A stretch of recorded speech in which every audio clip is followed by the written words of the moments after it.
Hello, hello, and welcome to Math with Mrs. Kim. I'm going to start off with writing my name. Mrs. Kim. And I know that this worksheet looks a lot like the worksheet from the 14th, but it's a little bit different in what we're doing. So I'm going to write today's date, April 17th, 2020. Some of you might be wondering what this math score is about. It's just to see how many you got correct and you write the answer here. But we don't really need that since we're not doing this in the classroom. Once again, what was this called again? There's two names for it. You're right, a number path or a number line. Today's instruction says, use the number path to help you solve the number sentences below. So before we had a straight expression. It would just say like 2 plus 2 equals, and you had to give an answer. Today, it's a little bit different. They've actually given you the total. They want to know the two parts that make that total. If you understand the terminology I just used, you know that you can use number bonds to solve these problems as well. For this exercise, I want you to use this number path or number line.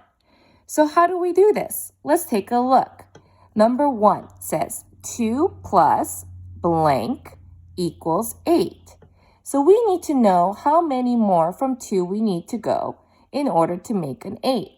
So let's see. Let's think about this. How can we show and how can we figure this out?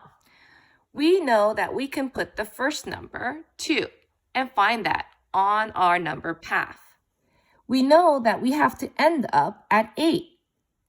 We just need to figure out how many jumps or how many more numbers how many more we need to get to 8. So we're going to start at 2. We have our other pencil or finger at 8. And we're going to hop over to see how many we need. 1, 2, 3, 4, 5, 6. It was 6 jumps. So 2 plus 6 equals 8. Let's check our answer. I'm going to put the big number in my head, and I'm going to count on. Let's try.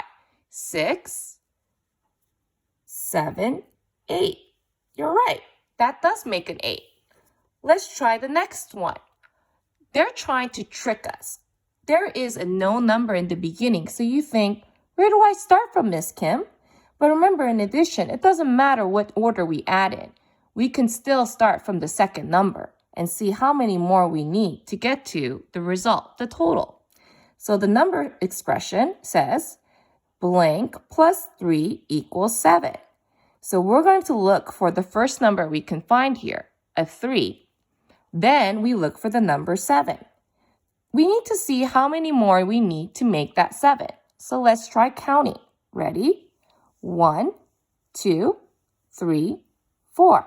So we put the number 4 here. Remember, when we are starting from 3 and we're going to 7, we don't count the box 3. We count when we go to the jump. So if we don't go 1, 2, 3, 4, 5, that's 1 too many. You need to remember, you start when counting when you jump into the next box. So it's 1, 2, 3, 4.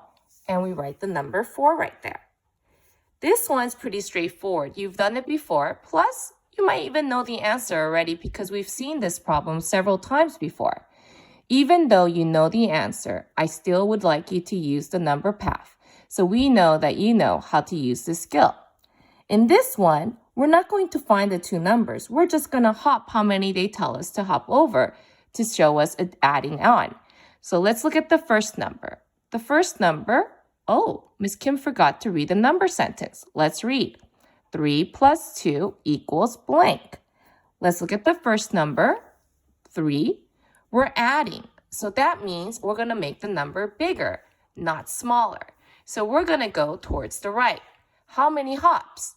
2. 1, 2. 3 plus 2 equals 5. This is how you will solve the first page.